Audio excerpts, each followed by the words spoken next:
बराए मेहरबानी हमारे इस चैनल को सब्सक्राइब कीजिए, वीडियो को लाइक कीजिए और ज़्यादा से ज़्यादा शेयर कीजिए।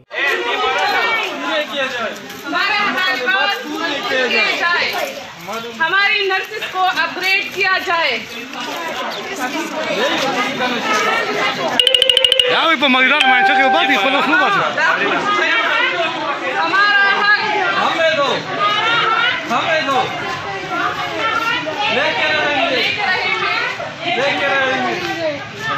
लेके रहेंगे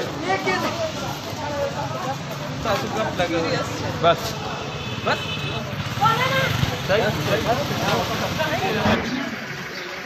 जिस सुनूं जी मेरा जमान शाहीन ने और ऑफिसर स्ट्रीट पांडे जॉब को 11 years service में शुरू the RKP nurses today the government of Pakistan ना today दा request पे तिजारा जमुगा सुमरम nurses 16 grade के बर्तिशी नो अभी 30-40 services perform की खूब बर्तिश में सर अभी उनका अच्छा स्किल की रिटायर शी so जमुगा request چې دا اپګریډیشن شي او زمونږ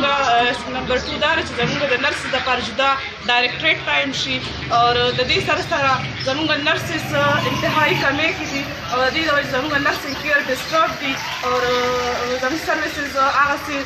کوالټیټیو نه دي نو زموږ پکار دي ګورنمنت ته چې نور نرسز مزید چې د تعداد زیات کړي ریکروټمنټ وکړي او د نه علاوه چې کوم دي نو زمونږ چې کوم نرسز چې کوم دي نو سینیئر دغه څه په 16 سکیل کې ریټایر کیږي د دې اپګریډیشن د سره سره چې کوم نرسز هایلی کوالیفاید دي پوسټ ګریجویټ نرسز دي پوسټ اینډ MSc نرسینګ کې PhD کې هغوی لپاره پکار چې هغوی نرسینګ کالجز ته پروموټ کړي او دغه څه هغوی لپاره سپیشل چې دي سیټس چې دي په ډایریکټریټ کې کریټ کړي او په دې سره چې زموږ کوالټي نرسینګ چې دي نو زموږ نرسینګ زموږ سوسایټي کې زموږ پاکستان کې د هغې امیج هم پروموټ شي د دې وجې چې هغوی نرسینګ سټډیز اخلي بلا ډېر تاوان خرچه وکړي خو ګورنمنټ چې دی نو نرسز ته هغه فیسیلیټیز نه ورکوي چې نرسینګ کیر کې کوالیټیټ شي تاسو څنګه او څه مطالبات دي تاسو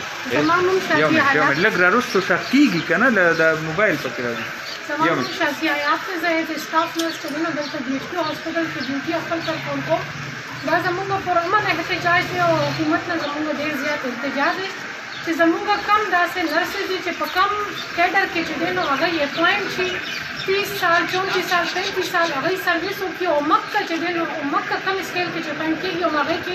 هغه ریټایر وشي نو حکومت نه دا احتجاج دی چې څنګه چې نور ډپارټمنټس کې چې دی نو اټومیټیکلی دا چې کوم خلک دي هغه اټومیټیکلی اپګریډیشن کېږي دغسې اپګریډیشن دی زموږ هم وشي دې نه علاوه زموږ ډېر داسې نرسز دي چې کوم هغه چې دی نو خپل پروفیشنل کوالیفیکیشن نه علاوه هغوی سره ایکسټرا کوالیفیکیشن هم دی هغوی ډپلومیز کړي دي هغوی چې دی نو BSc کړی دی پوسټ RN یې کړي دي خو د هغې دونه دوی ته څه بینیفټ ورته نه میلاوي نو زموږ دا احتجاج دی چې حکومت په دې باندې څه نظرثاني وکړي څه زموږ کیډر پکې سیوا کړي پروموشن زموږ اټومیټیکلی کېږي دا مطالبات کړنی شي بیا